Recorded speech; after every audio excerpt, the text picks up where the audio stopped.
کہ احمد آباد میں جو مسلمان بچی کا دردناک دل سوز ویڈیو آیا ہے جس نے خودکشی کر لی، میں آپ تمام سے اپیل کر رہا ہوں، چاہے آپ کوئی بھی مذہب کے ہوں، یہ جہیز کی لعنت کو ختم کرو، جہیز کی لعنت کو ختم کرو۔ اگر تم مرد ہو نا تو بیوی پر ظلم کرنا مردانگی نہیں ہے،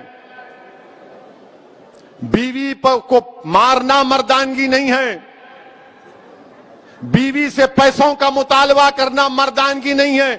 تم مرد کہلانے کے بھی لائق نہیں ہوگا اگر تم ایسی حرکت کرو گے۔ وہ معصوم بچی پر ظلم کیا گیا، وہ تنگ آ گئی جہیز کی لعنت کی، جہیز کا مطالبہ پر، اس آدمی کے مارنے اور پیٹنے پر، اور اس نے اتنا بڑا اقدام کر لیا۔ شرم آنی چاہیے ان گھر والوں کو جنہوں نے ہماری اس بیٹی کو مجبور کیا۔ میں تو اللہ سے دعا کروں گی اللہ تم کو غارت کرے، تم لوگوں کو۔ ہر باپ کی تکلیف تم نہیں سمجھ سکتے۔ اگر کوئی باپ خبر میں جاتا ہے، میں کئی ایسے لوگوں کو جانتا ہوں جو زندگی کی آخری سانسیں لیتے ہیں اور اپنا ہاتھ پکڑ کر دھیمی سی آواز میں کہتے ہیں اسد صاحب بچی کی شادی ہے، انتظام کرا دو، مرنے سے پہلے کچھ ہو جائے۔ کیا ہو رہا ہے ان لوگوں کو؟ کتنے عورتوں کو تم مارو گے؟ کیسے تم مرد ہو جو بچیوں کو مار رہے ہو، ان کی جانیں لے رہے ہو؟ کیا تم میں انسانیت مر چکی ہے؟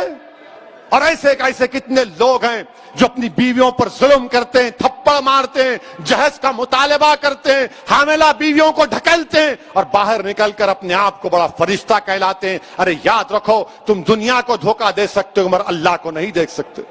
اللہ دیکھ رہا ہے، اللہ سمجھ رہا ہے، اور اللہ ضرور مظلوم کا ساتھ دے گا، اللہ مظلوم کا ساتھ دے گا۔ میں ان تمام مسلمانوں سے اپیل کر رہا ہوں، اللہ کے رسول صلی اللہ علیہ وسلم نے ارشاد فرمایا تھا کہ تم میں سب سے بہترین وہ ہے جو اپنے گھر والوں سے اچھا ہے۔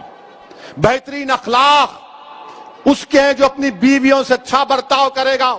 یاد رکھو اگر تم اپنی بیویوں کو مارو گے تو کل یہی مار کا تم کو حساب حشر کے میدان میں دینا پڑے گا۔ جو مسلمان ہیں بتاؤ میرے کو ایک مثال دو کہ ہمارے نبی، ہمارے رسول جن کے نام کے خیرات کا صدقہ ہم کھاتے ہیں، کیا انہوں نے کبھی ہماری امت کی ماؤں کو مارا؟ کہ اللہ کے رسول صلی اللہ علیہ وسلم کی مثال دو۔ تم کہتے ہو کہ میں محمد صلی اللہ علیہ وسلم کا امتی ہوں، ارے شرم سے ڈوب مرو۔ تم رسول اللہ کے امتی ہو اور اب بچی کو مارتے ہو، اس بچی سے جہیز کا مطالبہ کرتے ہو۔ ارے اسلام میں جہیز کا مطالبہ کرنا حرام ہے، حرام ہے، حرام ہے۔ تم سور کا گوشت بھی نہیں کھا رہے بلکہ تم حرام کام کر رہے ہو۔ ختم کرو یہ جہیز کو۔ کیا لے کے جاؤ گے خبر میں؟ حیدرآباد کی، دکن کی تاریخ بھری پڑی ہے، محلات ہیں بادشاہوں کے، ان کے مقبرے پر آج پھول ڈالنے والا کوئی نہیں ہے۔ کیا لے کے جاؤ گے تم کسی بچی پر ظلم کر کے؟ کتنی دولت تم کو چاہیے؟ ظلم کرے اس بچی پر، تکلیف ہوتی ہے، شرمندگی ہوتی ہے۔ سوچو اس بات کو، ختم کرو ان برائیوں کو اپنے معاشرے سے۔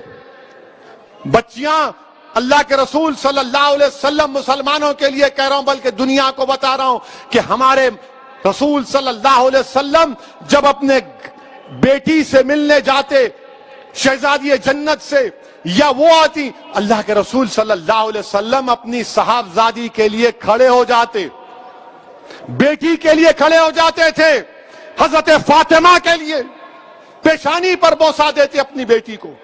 اور تم کیا کر رہے ہو؟ میرے عزیز دوستوں اور بزرگوں، یہ مجلس کے ذمہ داروں کا جلسہ ہے۔ ہماری بھی کوشش ہونی چاہیے کہ پہلے اگر ہمارے گھر میں ایسا ہو رہا ہے اس کا خاتمہ کرو، ہمارے محلے میں ہو رہا ہے سمجھاؤ ان لوگوں کو، اور میں ہماری بیٹیوں سے کہوں گا کہ ڈرنا نہیں، تم ہرگز اپنی جان نہیں لینا، تم کبھی اپنی جان نہیں لینا، کبھی نہیں لینا تم اپنی جان، تم زندہ رہو، ہم تمہارے ساتھ ہیں۔ تمہاری جان کی قیمت ہے میری بیٹیوں۔